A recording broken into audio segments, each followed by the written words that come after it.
friends. We are on week 6, I think, of Journey with Jesus, and I decided to pull out the book Miracle Man, the story of Jesus this week, because we are in a time called Lent. And Lent is a time when we're preparing ourselves as Christians for Easter. And Easter is a time that we celebrate God and God's gift of Jesus and Jesus' gift to all of us because he died on the cross and he rose again. And because he did that, he opened the gates of heaven for all of us to join him when our time is done here on earth.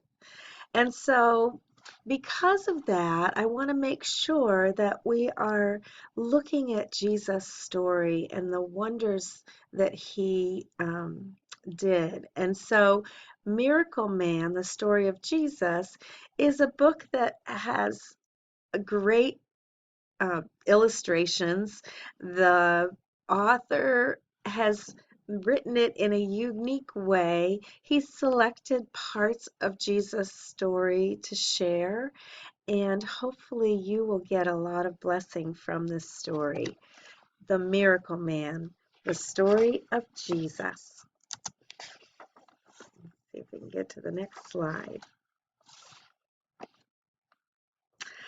Ages ago, in a dry, dusty land, the people were in need. The land was a sick place, in need of healing. The land was a blind place, in need of sight. The land was a thirsty place, in need of water, the kind of living water that would last forever. On a day that didn't seem at all unusual, there came an unusual man. He looked like any other man, but he was like no one who had ever lived before. This man was God's Son. When he spoke, his words made things happen.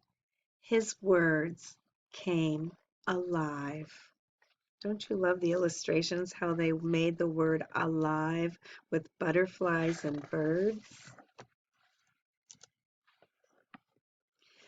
The man found a group of hungry fishermen, frustrated with their empty nets. The man said, "Cast your nets on the other side of the boat." A fisherman named Simon, who was later called Peter, reluctantly obeyed. His net came up, bursting with fish. The fishermen were amazed. The man said, "Follow me, and you'll catch fish of a different kind." The fishermen followed the man. They traveled to a town, and they walked. As they walked, a leper came alongside them. The fishermen kept their distance, afraid of the leper's disease. Do you know that lepers had a disease that was very contagious and no one wanted to be around them because they didn't want to catch it? And so they all backed off. But listen to this. But not the man. Instead, he touched the leper on the face and tenderly put his arm around the sick man's shoulders.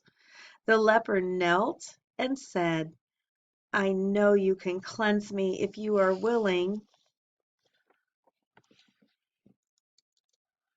The man said, "I am. Be clean." The leper, who now could be called by some other name, forever lost his leprosy. The astonished fishermen knew this man was not like them. This man was a miracle man. A large crowd soon gathered to see the miracle man. The friends of a boy who was paralyzed hoped to get him to the miracle man, but the crowd was too large. So the friends made a plan. Pulling back the tiles on the roof of the house where the miracle man was speaking, they lowered the boy down on a mat right in front of everyone.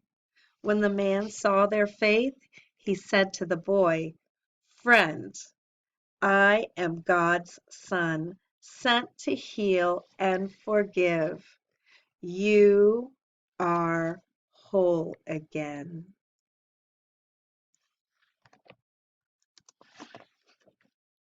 Not everyone liked the miracles or the miracle man. There were some in the crowd with fancy clothes who taunted him. "You claim to be God's very son. Are you a magician or are you just a liar?" The miracle man stood quietly and then said to the boy, "Friend, I say, rise and walk." The boy stood up gingerly at first and then ran right past the taunters in their fancy clothes. Those men were powerful and now they were angry. They hated how much the people loved the miracle man. They knew he was trouble.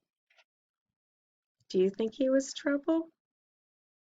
He healed that boy. He healed the man with leprosy.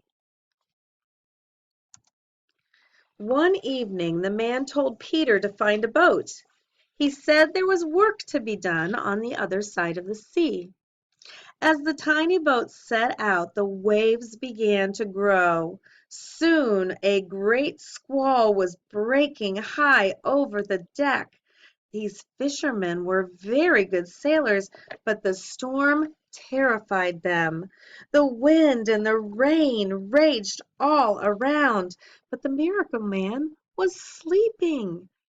Peter cried out, "Don't you care if we die?" The miracle man stood and roared, "Be still!" And the storm ended in an instant. The man looked at the trembling fishermen and said, "I am the Son of the living God who made the water and the winds. Did you forget who was in your boat?" The man traveled from one dusty town to another. The fishermen, whom he called the 12 disciples, always followed behind. He covered the eyes of blind with his hands, and they could see. The sick touched his robe, and they were made well. But the endless crowds made the man tired. One night he told his disciples, "I need to be alone for a time." The disciples sat around their small fire together and worried. Will he come back? Will the miracles end someday? Why do we follow him? He said he was God's son. One doubtful disciple said, "Those powerful men are very angry that he said he is the Son of God. He should not say that anymore." In the morning, the disciples woke up to a delicious smell. The miracle man had returned and was cooking them fish.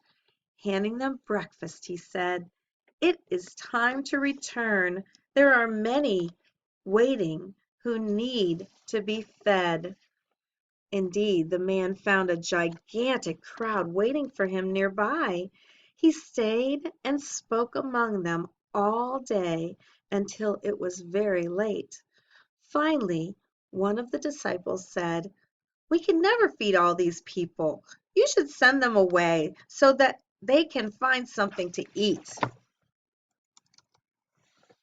The man saw a girl with a small basket of bread and fish. "Child," the man said, "would you give up your basket if I could feed everyone here?"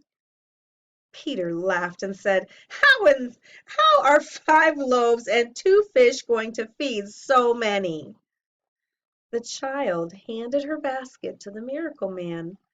The man gave thanks and broke the loaves and fish, giving some to each disciple to pass out to the crowd.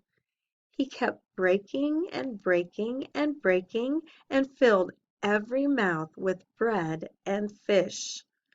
"How is this possible?" The miracle man said, "I am the bread of life. With me there is abundance forever." The man was again tired and needed rest, so he sent the disciples on ahead of him to cross the sea once more, this time alone. As the hours drifted by, the wind blew cold and the disciples felt abandoned and scared. And then they saw in the distance a figure coming towards them. He was striding across the waves. The disciples cried out in fear, "A ghost on the water!" A voice they recognized called back, "Take courage, it is I. Did you think I would leave you?"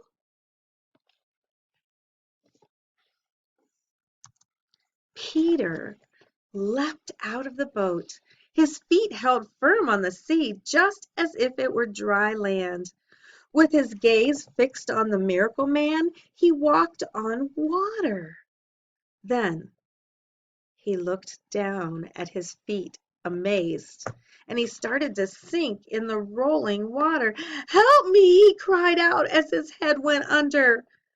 Quickly taking his hand, the man pulled Peter up to the surface and said, "Peter, have faith in my feet, not your own." After their journey, the man called his disciples together for a meal. He blessed the bread and the wine and said, "It is time for me to leave you. I will be broken like this bread and poured out like this drink. One of you will betray me, and the flock will be scattered." The disciples were astonished and cried out in denial. As the shouting grew, the doubting disciple called Judas fled the table. After dinner, as the disciples and miracle man rested in the inky dark garden, everything changed. For a bag of silver coins, Judas had turned into a betrayer. He led the rich taunters and their soldiers to arrest the man. These powerful people with their fancy clothes were tired of listening to everyone talk about the miracle man. They feared that the crowds would no longer listen to them. The taunters had decided it was time for the miracles to end. Some disciples ran away, and some fought. But the man raised his hand and said to them, "No more." To Judas, he said, "This is your hour when darkness reigns." The soldiers led the miracle man away into the shadows. The miracle man was sent to die. The disciples, who just wanted to be called fishermen again, were heartbroken. It seemed the miracles had come to an end.